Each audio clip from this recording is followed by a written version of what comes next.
I don't know whether to eat or not. What's the trouble, Mother? Your father and I were sitting in the living room having a perfectly pleasant cocktail when all of a sudden the telephone rang. Now he's holed up in the bedroom, talking away. Who's he talking to? I don't know. I don't even know. I think it's someone from the club. Are we eating or not? Oh, I simply don't know, dear. I just don't know. I don't know whether to start or not, Bertha. Mr. Thatcher is still on the telephone. Couldn't we at least start the soup? Oh, I'm not sure. Let's just wait 5 more minutes. Yes, Mrs. Honestly, that telephone, I could wring its neck. It should be banned. It should be outlawed between the hours of 6 and 8 in the evening. I've got to go. Go? Go where? Out. But you can't even have some of Bertha's nice celery soup? I can't even finish my cocktail. Something very bad's happening. Bertha, would you mind very much putting the soup back in the saucepan and putting it on a low flame? We'll call you when we're ready. Yes, Mrs. Now, what on earth is the matter? Henry was insulted at the club. Insulted? Uncle Henry? Binky Byers made a remark to him in the steam bath. What did he say, Dad? What did he say? I believe I was speaking to your mother. Mr. Byers made a remark, and apparently several of the new members laughed. Poor Henry was so upset he had to put on his clothes and leave. He called for mothers. No. I telephoned the club. I spoke to several people who were in the club. They confirmed the incident. I asked to speak to Mr. Byers, and he refused to come to the phone. And so I've got to do something about it. Dear. Won't you tell us what he said to Uncle Henry? I will not. I will not dignify the remark by repeating. Come on, Dad. We're not babies. Yes, Standish, really. He said, Claire, I want you to leave the room. Why? I'm older. Yes, Standish, she should know. Everyone should know. These are different times. We're not quite ready yet, Bertha. Yes, Mrs. Mr. Byers made a remark having to do with your Uncle Henry's private life. I'm afraid you'll have to be a bit more specific, dear.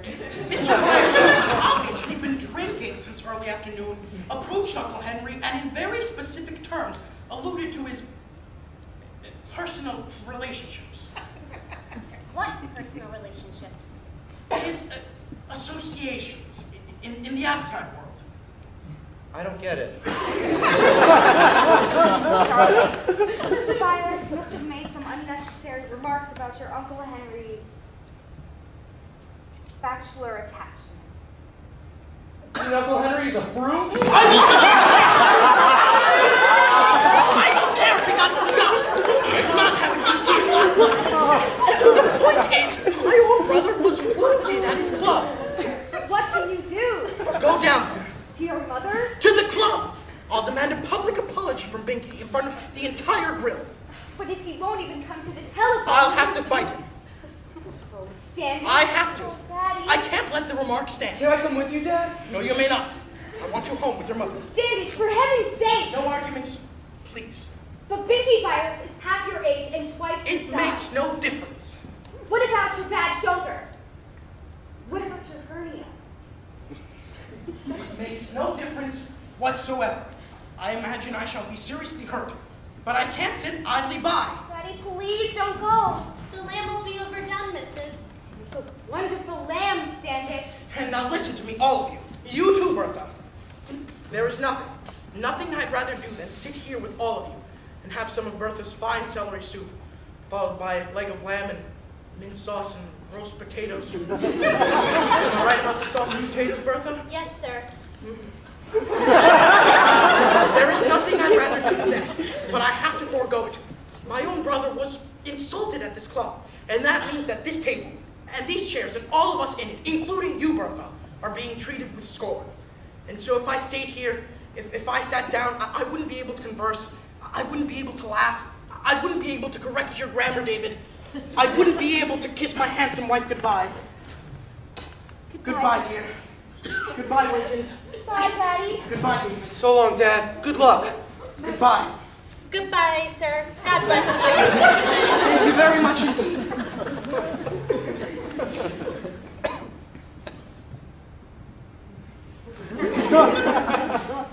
Of course we can't eat now, Bertha. You have something yourself and let people raid the icebox later. Yes, Mrs.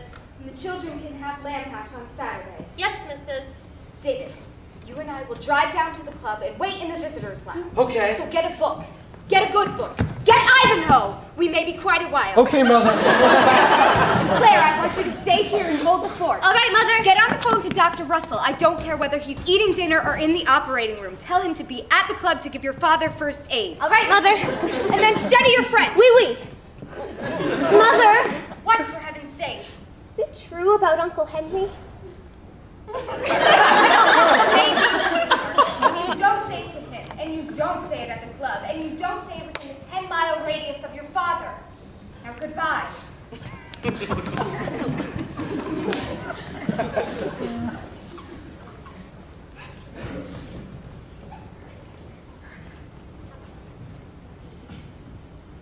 We'll talk in here.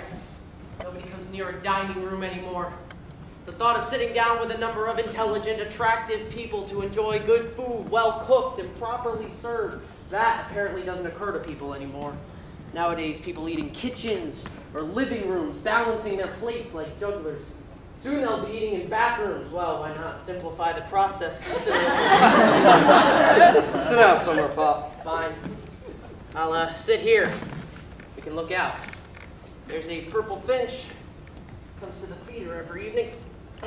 Brings its young. Now, I want to go over my funeral with you. Pop, I want to do it. There are only a few more apples left in the barrel for me. you've been saying that for years, Well, Pop. this time it's true.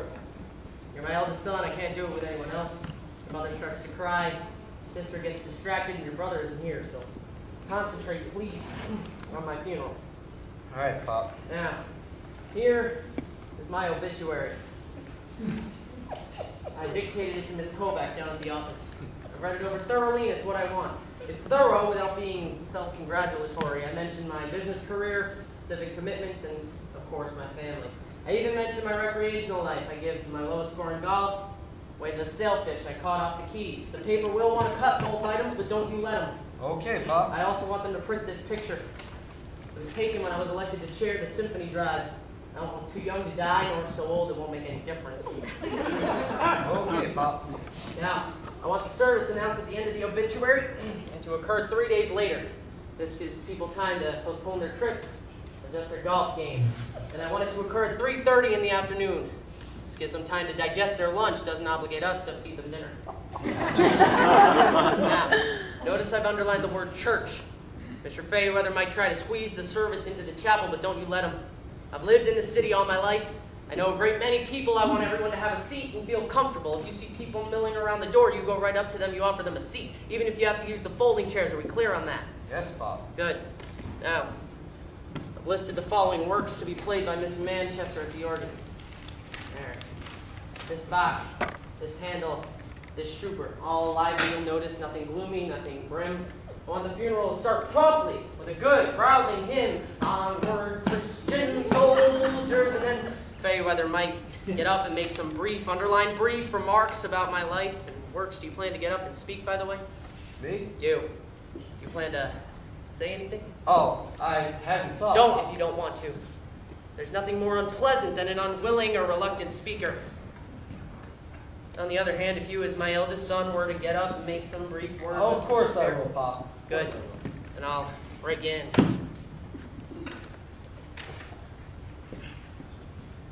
Brief remarks by my son, Richard.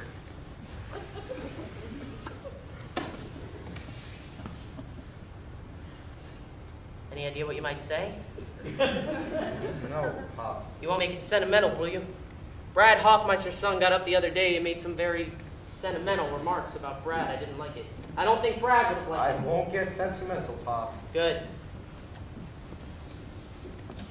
On the other hand, you won't make any wisecracks, will you? Oh, Pop. You have that tendency, Dick, at Marcy's wedding and your brother's birthday. You got up and made some very flip remarks about all of us. I'm sorry, Pop. Smart guy stuff.